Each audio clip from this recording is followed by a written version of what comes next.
భారత రాష్ట్రపతి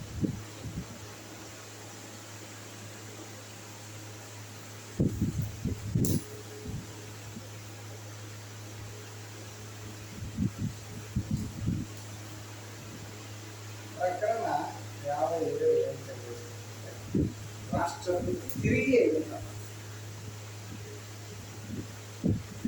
రాష్ట్రపతి తిరిగి ఎన్నిక.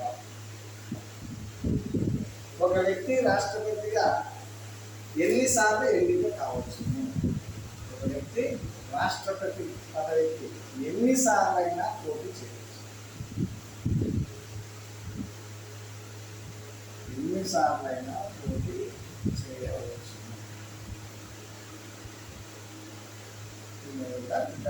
ఒక వ్యక్తి రాష్ట్రపతి పదవికి ఎన్నిసార్లు పోటీ చేయవచ్చని క్వశ్చన్ అడిగి దాని కింద ఆన్సర్ ఒకసారి, 2 సార్లు, 3 సార్లు, ఎన్నిసార్లు అయినా అని ఇవ్వచ్చు. మనకు ఆన్సర్ ఎన్నిసార్లు అయినా అని. అంటే రాష్ట్రపతి పదవికి ఒక వ్యక్తి ఎన్నిసార్లు పోటీ చేయవచ్చు అంటే ఎన్నిసార్లు అయినా పోటీ చేయవచ్చు. ఎన్నిసార్లు అయినా పోటీ చేయవచ్చు. తర్వాత రాష్ట్రపతి పదవికి పోటీ చేయడానికి కావాల్సినటువంటి అర్హత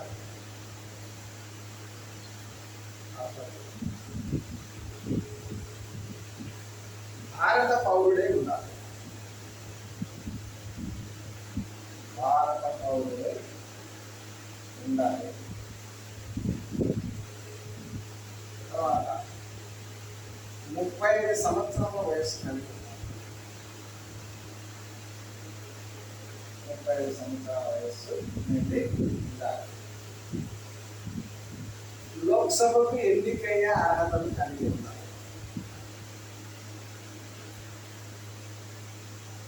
లోక్సభకు ఎన్నికయ్యే అర్హతను కలిగి ఉండాలి. లోక్సభకు ఎన్నికయ్యే అర్హతను కలిగి ఉండాలి. తర్వాత కేంద్ర రాష్ట్ర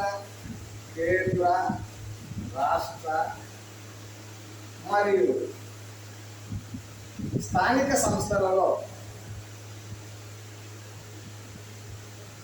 ఆదాయాన్నిచ్చే ఉద్యోగాలను పొంది ఉండాలి. ఆదాయాన్నిచ్చే ఉద్యోగం కలిగి ఉండాలి. ఆదాయాన్నిచ్చే ఉద్యోగం కలిగి ఉండాలి. ఉపరాష్ట్రపతి, గవర్నర్లు, కేంద్ర రాష్ట్ర మంత్రులు, ఎమ్మెల్యేలు, ఎంపీలను ఆదాయాన్నిచ్చే ఉద్యోగాలు కలిగి ఉన్నట్టుగా పేర్కొనడానికి వీలు. ఆదాయాన్నిచ్చే ఉద్యోగాన్ని కలిగి ఉన్నారు. అంతేకాకుండా భారత 1952 భారత రాష్ట్రపతి ఉపరాష్ట్రపతి ఎన్నికల చట్టం 1952ను అనుసరించి ఇంకా కొన్ని అర్హతలను కూడా కలిగి. అది ఏంటంటే ఒక వ్యక్తి రాష్ట్రపతిగా పోటీ చేయాలంటే రాష్ట్రపతి ఉపరాష్ట్రపతి ఎన్నికల చట్టం 1952. రాష్ట్రపతి ఉపరాష్ట్రపతి ఎన్నికల చట్టం 1952ను అనుసరించి 1952ను అనుసరించి రాష్ట్రపతి ఉపరాష్ట్రపతి ఎన్నికల చట్టం అనుసరించి ఒక వ్యక్తి రాష్ట్రపతిగా పోటీ చేయాలంటే ఎలక్టోరల్ కాలేజీలో ఉండేటువంటి 50 మంది సభ్యులు బలపరచాలి. మరొక 50 మంది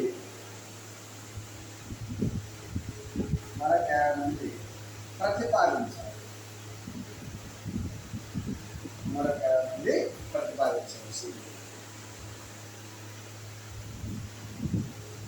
రూపాయలు 15,000 డిపాజిట్ చేయాలి. రూపాయలు 15,000 వచ్చేసి డిపాజిట్ చేయాలి. ఈ డిపాజిట్ తిరిగి పొందాలి అంటే పోలై చెల్లిన ఓట్లలో 1/6 వంతు ఓట్లు పొందితే ఆయన ఆ డిపాజిట్ తిరిగి వస్తుంది. రాజకీయ ప్రధాన కార్యాలయం.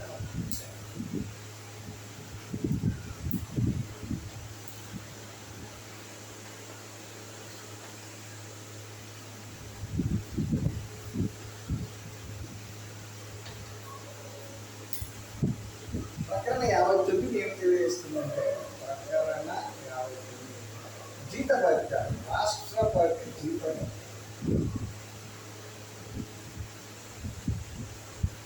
రాష్ట్రపతి జీతభత్యాల గురించి తెలియజేస్తుంది. ప్రకరణ 59 రాష్ట్రపతి యొక్క జీతభత్యాలను కేంద్ర సంఘటన నిధుల నుంచి చెల్లించారు.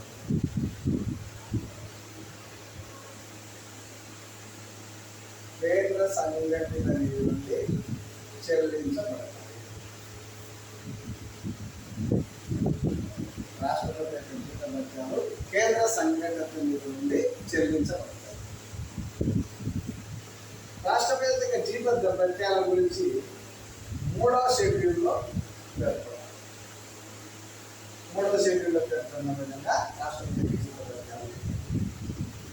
రాష్ట్రపతి యొక్క జీతభత్యాలు ఐటీ పరిధి క్రిందికి రావు. ఇన్కమ్ ట్యాక్స్ పరిధి క్రిందికి రావు. రాష్ట్రపతి యొక్క జీతభత్యాలపై పార్లమెంటులో ఓటింగ్ పెట్టరాదు. పార్లమెంటులో ఓటింగ్ పెట్టరాదు. రాష్ట్రపతి యొక్క జీతభత్యాల పైన పార్లమెంటులో ఓటింగ్ పెట్టరాదు. పదవిలో ఉన్న కాలంలో జీతభత్యాలలో కోత విధించరాదు. జీతభత్యాలలో కోత విధించరాదు. ఆర్థిక అత్యవసర పరిస్థితుల్లో కూడా రాష్ట్రపతి యొక్క జీతభత్యాలలో కోత విధించరాదు.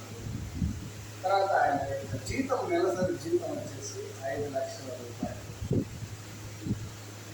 రిటైర్ అయిన తర్వాత పెన్షన్ వచ్చేసి జీతంలో 50%. జీతంలో 50% ఇది రాష్ట్రపతి జీతం. ప్రకరణ 60 ఏం తెలియజేస్తుందంటే రాష్ట్రపతి పదవి ప్రమాణ స్వీకారం.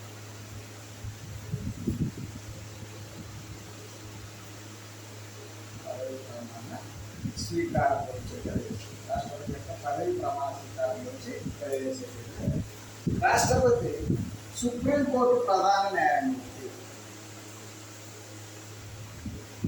సుప్రీంకోర్టు ప్రధాన న్యాయమూర్తి సమక్షంలో సుప్రీంకోర్టు ప్రధాన న్యాయమూర్తి సమక్షంలో పదవి ప్రమాణ స్వీకారం చేస్తారు. ఆయన లేకుంటే సుప్రీంకోర్టు సీనియర్ న్యాయమూర్తి సమక్షంలో పదవి ప్రమాణ స్వీకారం చేస్తారు. ఆయన లేకపోతే సుప్రీంకోర్టు సీనియర్ న్యాయమూర్తి సమక్షంలో పదవి ప్రమాణ స్వీకారం చేస్తారు. ఒకవేళ ఉపరాష్ట్రపతి రాష్ట్రపతిగా వ్యవహరించేటప్పుడు కూడా ఉపరాష్ట్రపతి రాష్ట్రపతిగా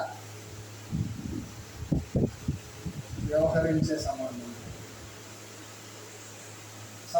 కూడా సుప్రీంకోర్టు ప్రధాన న్యాయమూర్తి సమక్షంలోనే ఉపరాష్ట్రపతి కూడా రాష్ట్రపతిగా వ్యవహరించే సమయంలో సుప్రీంకోర్టు ప్రధాన న్యాయమూర్తి సమక్షంలోనే పదవి ప్రమాణ స్వీకారం చేయవలసి